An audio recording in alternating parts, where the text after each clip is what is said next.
So we're going to review the Kandi KNDI stock today. So as from last couple of days, it's been bullish because of the news. As you can see, it's been way much bullish, right? And so yesterday it was in a downtrend. If you can see from yesterday onwards, see this blue line. It's from on basically it's July 31st. I'm reviewing the July 31st session, but you can see it's been on downtrend. So today I thought that okay, let me see what happens to these bars.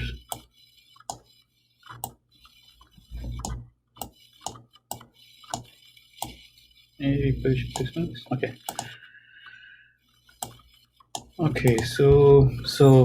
So today tries to go up. It couldn't break the yesterday's low. Basically, this gray dotted line is yesterday's low. It couldn't break that one, and then it comes here, and then it tries to hold on in the morning low session. It couldn't do that one, and then it breaks. Right. So now at this time, you know that this is a downtrend. Okay. So what I was expecting was a weak pullback to this area. If I would have shorted, like something like small narrow bars, and then trying to hold apart, it goes up and then closes below again, something like that. So but it did not happen. That was my thought process, whether to take a shot if it comes like that one. It did not happen, and then this thing happens, and then so this bar happens, which is like a demand that came up. You see this bar comes closing side by side, and then this happens with an increasing volume, meaning that buyers came up and then pushed up. It came down all the way, and then buyers came up and then pushed it up. Okay, so at this stage, you just know that okay, in a downtrend, buyers came up and bought this one, and then afterwards it kind of held the entire almost in the entire morning from 7:30. I'm in the Pacific time zone, so it's like 10:30 EST, just 1 hour into our trading, and then next from 7:30 until almost 9:20 for 2 hours, it just moves on sideways. All right, doing nothing, and we don't know if it could have gone down or not. So this thing comes up again at the support, and demand comes up. See, demand comes up, and I wouldn't take it. I wouldn't take a long here just because it is a demand here, especially in stocks. I would be a little bit more cautious. So yeah, because it was moving sideways, and then just because of these two demand bars, I'm not going to take a long here. And also, moreover, this has been in a supply. See this huge downtrend, and that's why I'm being cautious. And then it broke this line. Okay, it broke the our demand line, basically our support here, and then as soon as it breaks up, what happens? For like next 20 minutes, nothing happens. See this volume, and this one happens, and then this one happens, and then nothing happens. And when nothing happens, right? See, the important points when you break the support or resistance is okay. It broke the support. It would have been should have been gone in a downtrend, or it would have gone to a weak pullback and then downtrend. Like this one come to weak pullback and then down. But here, what is happening? See this one, the volume, huge volume came up and then pushed it up, meaning someone is buying here. And then for next 15-20 minutes, nothing happened. Again, buying happens here, right? When this happens, this is a strong bullish nature compared to the bullish nature here, because it is in the supply zone. It is kind of in the enemy zone, and then enemy isn't able to do anything here, right? So if enemy was able to do it, had been going down, right? Now I'm bullish, right? Now I'm bullish in time zone because of this one, and then holding up this one, and then when this happens, I'm strongly bullish. It does not mean that you take a long here, because you are above this risk, you are below this resistance. And this is a danger point, and so you have to be very cautious. But your understanding is it's in bullish in nature.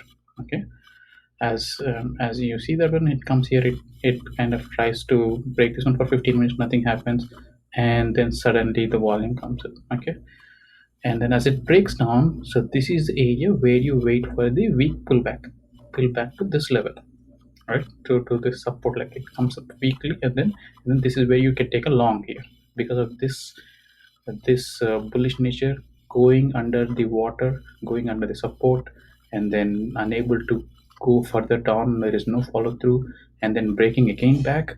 It is like, you defeated the enemy and then came back again. You are stronger now. So you come back here, you wait for a weak pullback. Nothing happens. So see this one. This is a supply. So in this demand zone, someone is selling here. This bar happens.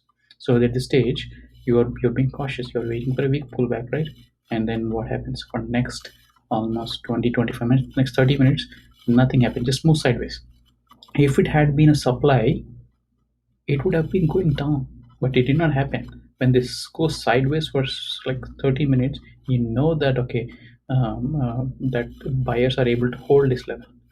Okay, but I don't trade here, I don't buy it here just because it's holding, because your stop loss would be so big. So we wait for the support zones.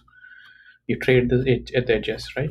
And then as soon as you see this down bar happens, and look at the volume, it is not a threatening volume. Even though the spread is big, that's not a threatening volume. And as soon as this bar happens, where it comes down to our support again, and then let's look at the volume, see that it couldn't go up, basically because buyers are buying here. This is the place where you can buy. You can buy at the close of this one, and your target is where? Yeah, your target is this area. This basically, if you have drawn a line from here to here, around this area would be your target.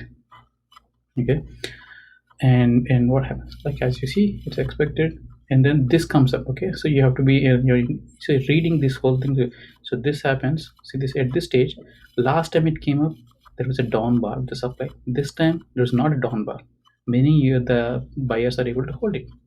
Okay, okay, and then you are in good buying zone. See the increasing volume here, and then this happens, right? And then if you have missed this trade, this is another trade. This is basically a test bar, low volume test bar, dipping in under the around this buying zone, and then closing it. You can take this trade too if you have missed this one. Okay, this is the best one, but if not this one, and then as you can see, it goes up, and so this one, and this breaks up, and then if this would have broken, my target would be this one, right? And then as soon as you can see, it broke up, and then again it comes down. As if you have been holding all along, when this bar comes up again, this one, or breaking this back inside, you are out of the trade. Typically, try to stick to your targets, like, because this is a stronger target compared to these targets, right? This is a stronger support because of the morning low, and then try to hold in the with a larger volume compared to these ones with not such large volumes. So that's how you can read this one. So reading this one, and then understanding these background conditions would let you take a trade here. It's a good trade, actually. In fact, if you see this one, like almost 690 to, if you have taken the holding until here 764, so almost 70 cents, right? It's a good one. Thank you, guys. I will be posting more of these videos. Thank you.